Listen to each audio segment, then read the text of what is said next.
السلام عليكم ورحمة الله وبركاته. بسم الله والصلاة والسلام على رسول الله.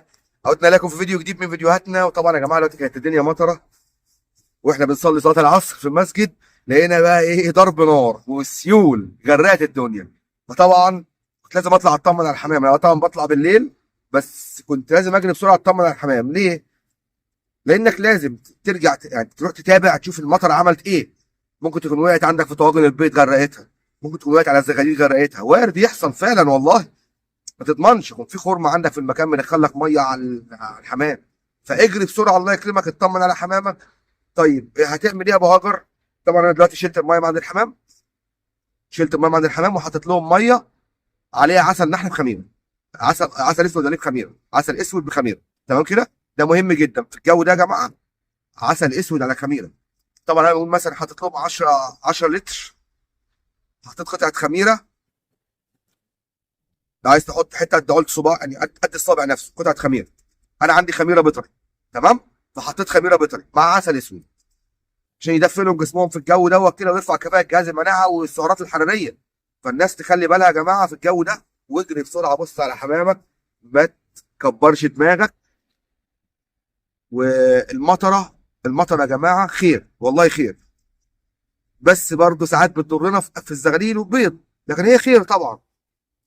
وفي بلدان كتير جدا ما عندهاش ميه للشرب، فبيدعوا ربنا دعاء الاستسقاء ان المطره تنزل. فاحنا برضو نقول ايه، يا رب ارزقنا خيرها وبعد عنا شرها. تمام كده؟ وفعلا احنا في مصر محتاجين المطره بقى، ما مطرتش من اول الشتاء، ما مطرتش خالص. فالله يكرم الناس كلها، ربنا يحفظ طيوركم ان شاء الله. اجري بسرعه على حمامك، لو لقيت الارضيه غرقانه ميه انا كحد، بصوا، ما بتكسفش انا اهو، انا ما بتكسفش. بصوا شغال وعمال اكحت بالجاروف. تمام؟ ليه؟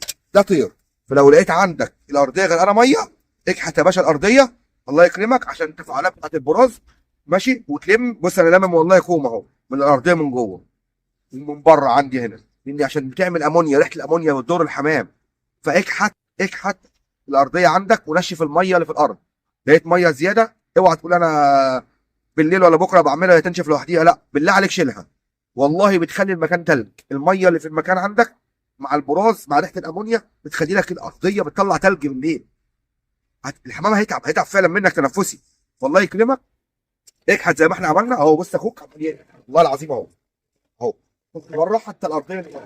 بص لامم قد ايه يا جماعه، لامم كاحت اهو، كاحت يابا ولا هممني اهو يا باشا. تسيفش، احنا بنربي يابا حمام لمزاجنا، بنربي حمام لمزاجنا. كحت الارضيه وروق على حالك كده. تمام؟ الله يرزق الجميع ان شاء الله، وربنا يحفظ طيورنا ويحفظ طيوركم. ما تنساش عسل اسود على خميره، اي نوع خميره بقى، عسل اسود على خميره، وربنا يوفقك ان شاء الله.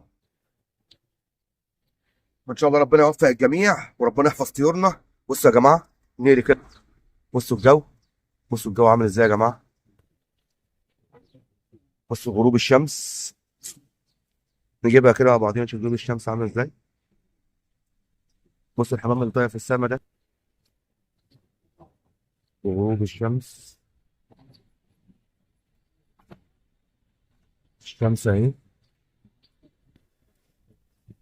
طب والله بعرف اصور اهو. ده احنا الزوم اهوت وقفلناه تاني، والله شكلها حلوه الشمس. يلا نقفل كده الفيديو على غروب الشمس. بشكر الجميع على حسن المتابعه والمشاهده، شكرا جدا لحسن المتابعه والمشاهده. لو انت بتتابعنا من خلال قناتنا على اليوتيوب اعمل لنا متابعه واعمل لنا اشتراك. لو انت بتتابعنا من خلال صفحتنا على الفيسبوك ما تنساش تعمل متابعه وتعمل دعوه لاصدقائك على الفيسبوك. بشكر الجميع على حسن المتابعه والمشاهده. سبحانك اللهم وبحمدك اشهد ان لا اله الا انت استغفرك واتوب اليك، والسلام عليكم ورحمه الله وبركاته.